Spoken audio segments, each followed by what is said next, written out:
Hey guys, welcome back to Thunderdome Homestead. So last night I experienced the strangest power outage I've ever experienced in my life. That being said, I believe potentially it could have been my first rolling brownout / blackout. So last night I made dinner on the wood stove.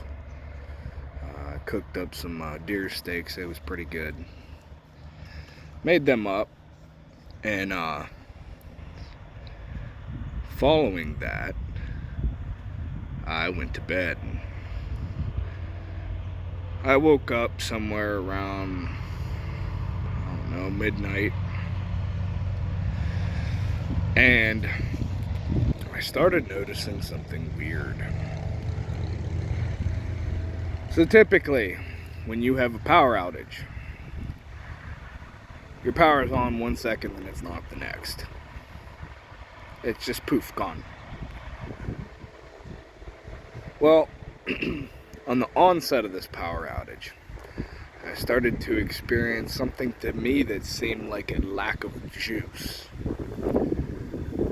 It seemed like lights were flickering.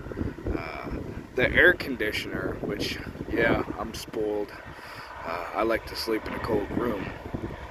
The air conditioner was running, the condenser was running, everything was going on in it, but the fan wasn't working on it. Like, it had enough to make noise, but not to blow any air. It had enough power to do that. And the lights flickered, and a bunch of stuff seemed like it had half power, and then it eventually went out altogether. It was out for about 5 hours. And it wasn't just me. It wasn't just our road. It wasn't just anything. It was half the town. So again, typically, if you have a power outage from a vehicle striking a pole, or a tree falling on power lines, or something weather related, it just goes straight out. It goes out with a bang, not a whimper. And that's not what happened last night. If you guys are not focusing on getting your backup power or just going off grid, you need to. I was alright. We heat with wood, so we got that going. Got oil lamps. Keep some light on the subject. We got lanterns, and we got propane and a Coleman stove, and all the other fun little camping stuff that doubles as prepping stuff. So we were alright. We would still be alright. We got generators and gas and all that to keep the freezers and stuff going.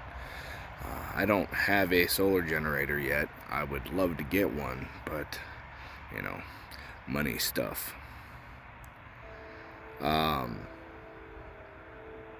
But yeah, so buckle up, guys, because this could be the onset, and maybe for us, half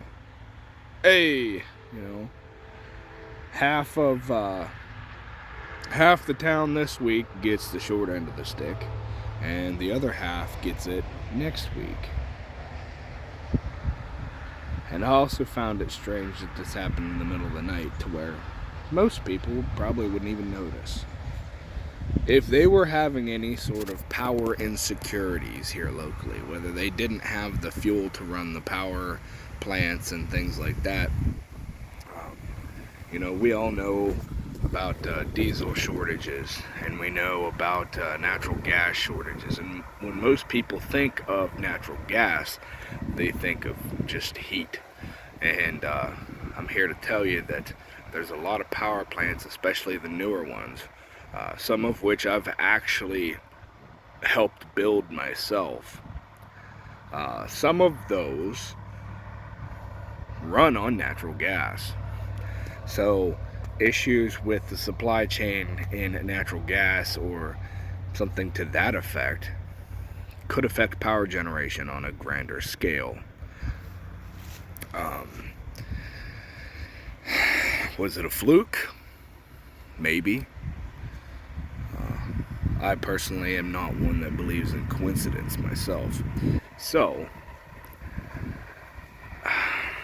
I'm leaning on to the side of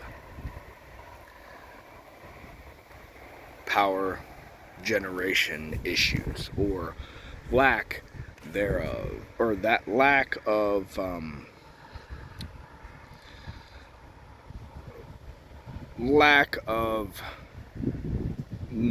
necessary power, I guess you would say, to provide and serve all the customers at one time.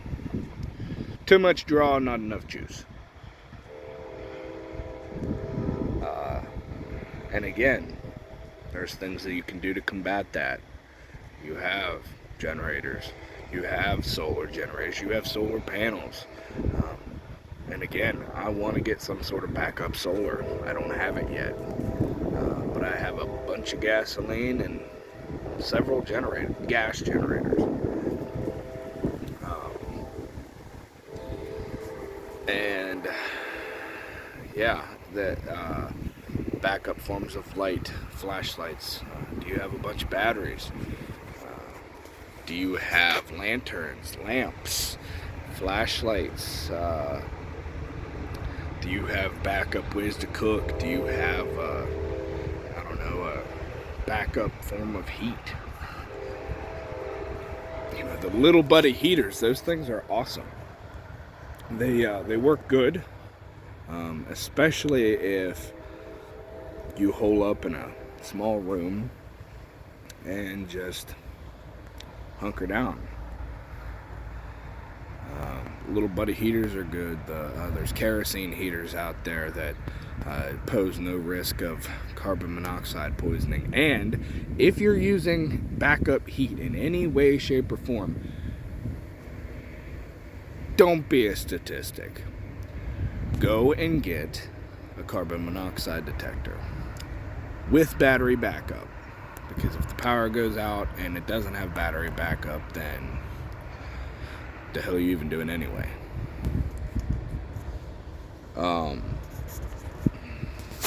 But yeah, I mean, I even have one next to the wood stove. So,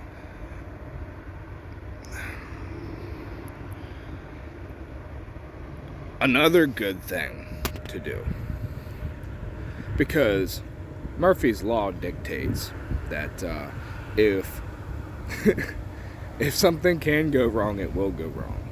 And I found out during the power outage that I had forgot to recharge my one lantern, and the rest needed battery changes, which is fine. I had a whole buttload of batteries on hand.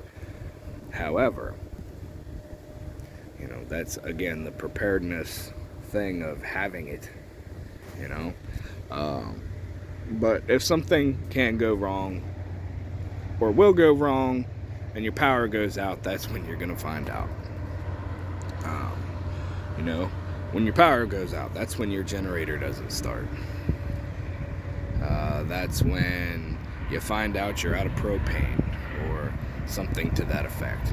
So I would, if I were you, stay in a readiness stance at all times for power outages. 1. And 2, go do a drill. You know, do a drill over the weekend and just, you know, if you have a family with, you know, a couple of kids and a wife or something, or a husband, or, you know, whatever, then shut off the main breaker for a weekend and make a fun game out of it.